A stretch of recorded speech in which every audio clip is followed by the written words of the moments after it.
How's it going? How's everybody doing? Today is Sunday already. Yeah, it feels like weekend starts and then it's immediately over. Kind of sucks. It does. But we're getting into the colder time of year, so I mean, I'm gonna have more reasonable days at work.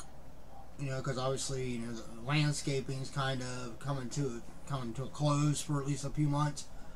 Power washing is going to be kind of out of the question here soon because, you know, ultimately once the temperature starts getting around in the low 40s, don't really want to be power washing. One, because you don't want to be out there getting a back spray and getting wet when it's that cold out, but also because you got to take into consideration it's going to take, you know, time for all that water to evaporate or dry, and you know, if the temperature goes down too quick, that's not going to happen. It's just going to freeze, and you don't want to be creating ice, especially, you know, thin. What could also be like black ice for people to slip and fall on. So we're having shorter days. Of course, the downside of that is, you know, not as many hours on my paycheck, but that'll allow me more time to get to work on aspects of my business, which is hard to do. You know, the majority of the year when I'm putting in, you know, 65, 70 hours a week. But yeah, later today I'm actually going to go down and get a TV installed, put up on the wall in my office. My business, by the way, is The Old Treasure Isle. You can find me on Facebook.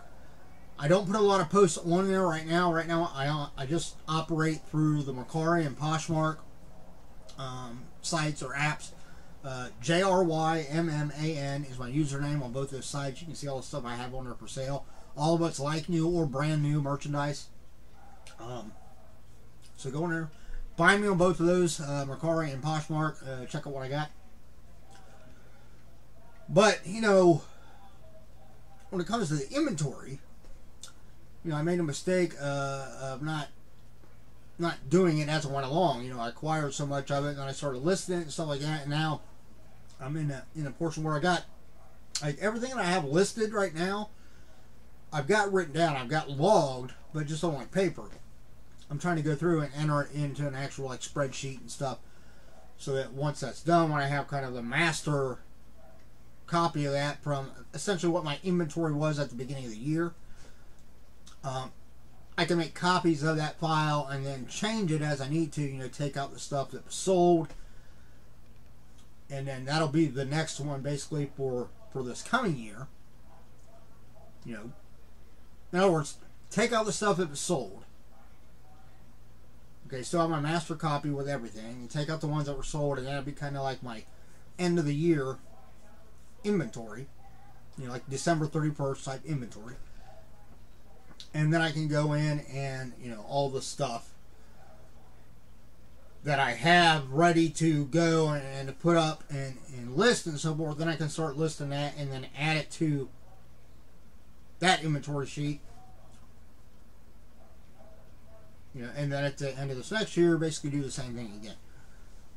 You know, the time-consuming part is getting that first, like, master list done, because I shouldn't have been doing it the whole time. But, you know, hindsight's 20/20, right? Should have thought about it sooner. I didn't. That's where we are. Problem is, though, when I'm down there in the office trying to do that, I get bored. It's almost kind of tiring. It's kind of tedious. So I figure, well, you know, if I put a TV up in there, at the very least, you know, I can, you know, have, you know, some of the shows on Netflix or Amazon Prime, you know, whatever, Disney Plus, whatever, have stuff playing, and then I kind of multitask, and, you know, I'll be more apt to stay in there and get more accomplished for a longer period of time if I have something to listen to and kind of watch as I'm doing it. So that's the goal later. Right now, we're going for, this will be part 3 of The comics, like I said, I believe this box from Cards One. I got this from Cards One, a company that I believe now is defunct. I can't find them anywhere anymore. They used to offer a big bundle where you got like 10 different lots of different comic trading cards, stuff like this. You know, horror ones, graphic novels, Marvel, DC comics, you know, all kinds of different stuff for one price. The last time I got it, I kind of browsed just to see, you know, make sure everything was accounted for as far as the lots. But I didn't really go through them, and it's all stuck back there in the corner. So I'm going to start going through it. So that's what I did. I did 2 videos so far. Trying to minimize the videos, keep them about 15-20 minutes. But we're going to pull out another stack. I believe these are all independent comics. So again, we'll just pull out a stack of, you know, 10 or 15 of them and go from there. That looks like too many plates. We'll put a few of those back. Alright, there we go. That looks like a pretty good stack there. Alright, so let's go. Alright, this is a number 1. Take it out of the plastic so you don't get a big glare.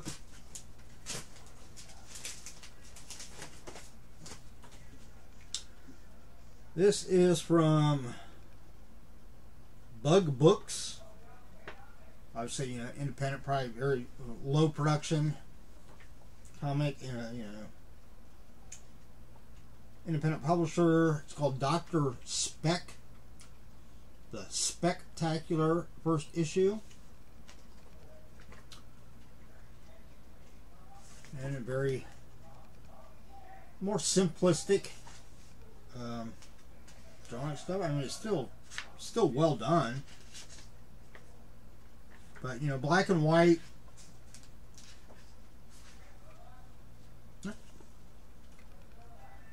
Dr. Speck.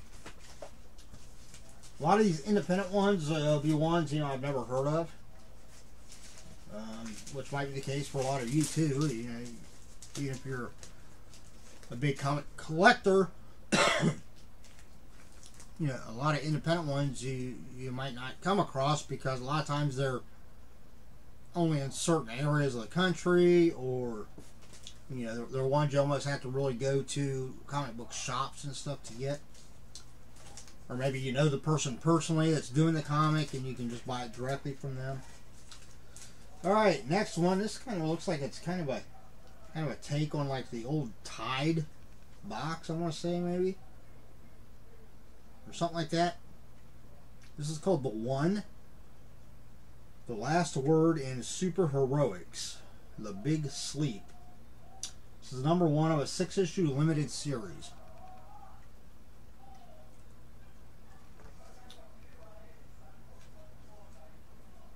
Alright, this is color.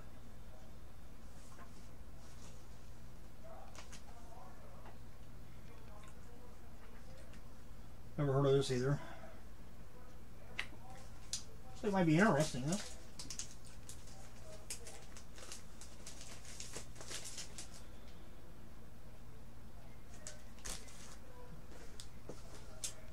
Alright, now we're getting into some that aren't in sleeves. This is, looks like Daikazu number 3. Kind of like a space, maybe. It's in black and white. Very small print. I don't know about that. Alright, next we have the Brainstorm Collector. Okay.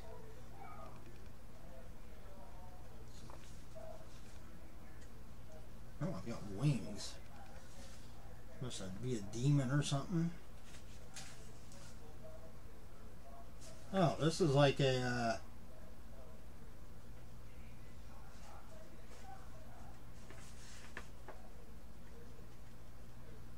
so this is from Brainstorm Comics. This is volume 1, August 1997.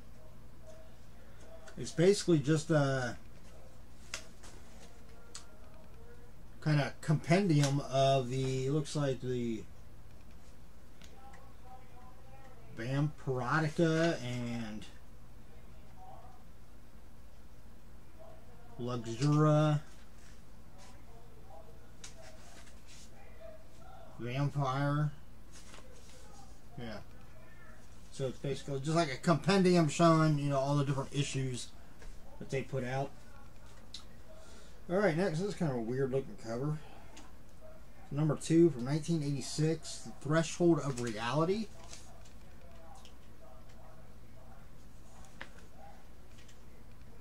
Got a wraparound cover.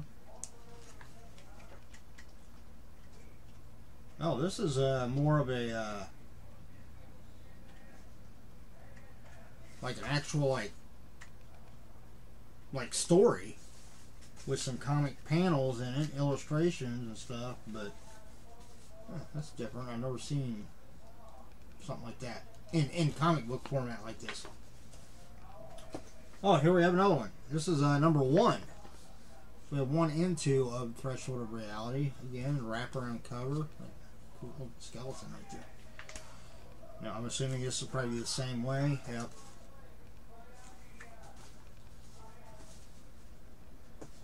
Oh, here's so the first video I did, actually the first comic I pulled out of this box was a Roadways. This is number 4 from Cult Press. Again, it's just black and white. Yeah, but that doesn't look like real exciting to me. Here we from Radical Comics. This is number 2, limited edition. This is MX, the superhero series. Pretty cool cover. This guy looks pretty wicked there. He kind of reminds me of just like his things over shoulder stuff. Kind of reminds me of like Bad Rock from the Image. And very vibrant, very high gloss, vibrant colors on the inside. Props to the colorist of this comic. Of course, sometimes the okay, yeah. I'm gonna say sometimes, you know, some of these independent comics you look and it's actually there's only like 1 or 2 people that actually done it. This one actually has, you know, it's created by H.R. Terrell or Terrell. Written by, or the scripter was Craig Fields. The artist was Todd Nauck, N-A-U-E-K, Nauck, and a color artist and editor Phil Francis. Based on an original story by Robert Barron.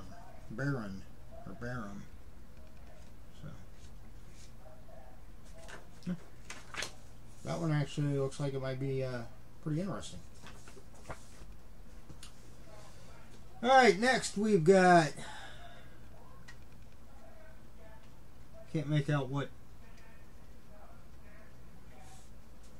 the publishers, something comics, but I can't make out what it is. This is number 2. This is called Premiere.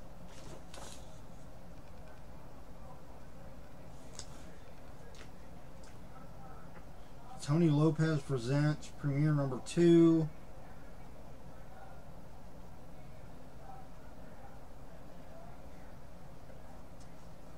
Black and white on the inside.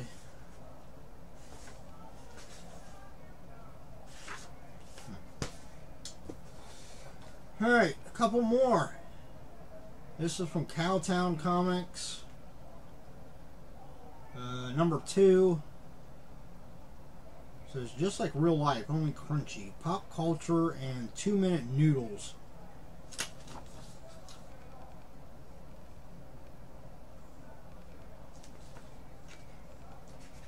In black and white on the inside. Very simple, kind of simple, more simplistic drawings, artwork. Almost more like caricature characters.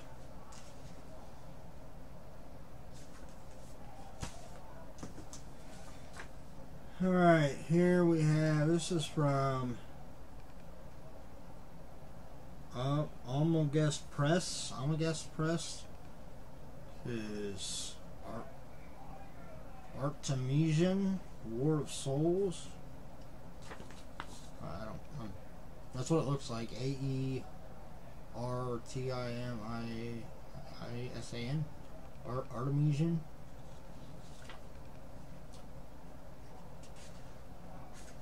This looks kind of more of a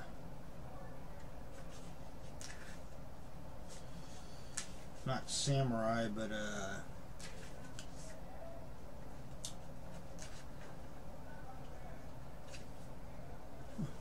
like a Sinbad type of character. So you'll find all different kind of genres in comics. Here we have another number one. This is called Valiant Efforts.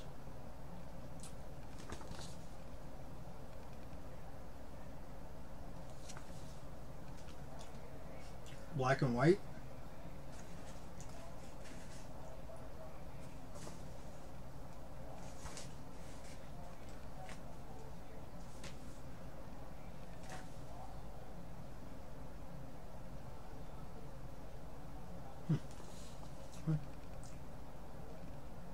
Couple of different characters on there. This guy looks kind of weird.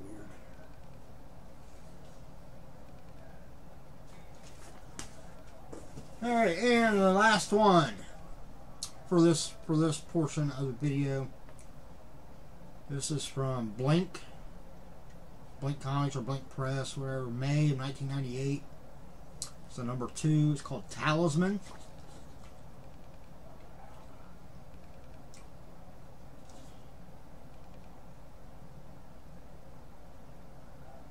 Big claw right there. It looks like it's coming from this thing, like a big ass vulture or something, maybe.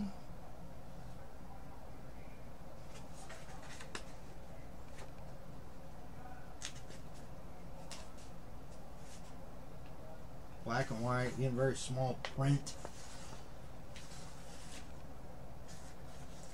I have to break out a magnifying glass to read that. I admit, I'm getting older. Happens as you get older. Can't get around it. Yeah, there we go. Talisman.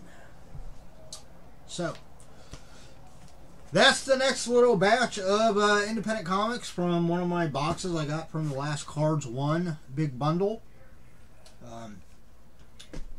If you can break away from Marvel, DC, I love Marvel and DC, but you know, sometimes it's good to look into some of these independent titles. For one, because there might come a time when these, you know, some of these characters actually hit the mainstream, or get picked up and turned into something, you know, bigger, or just from the fact that sometimes, you know, some of the artists or writers and stuff that do these independent titles end up then going into the more mainstream Marvel and DC, Image, Defiant, you know, some of the bigger names, and become, you know, really well known. And if you know that, and if you have some of these early independent comics, you know, this would be something that would be great to go back and have signed by those people, because, you know, some of these are probably hard to come by. That's it. Hey, everybody, like I said, until I get some of my mystery boxes in to do videos, I'm going to keep doing videos with, you know, going through the boxes. A lot of these comics, what I'll probably do is, you know, the number ones I'll keep just because they're number ones. Other ones, you know, unless they're really, really good and something that I want to keep looking into,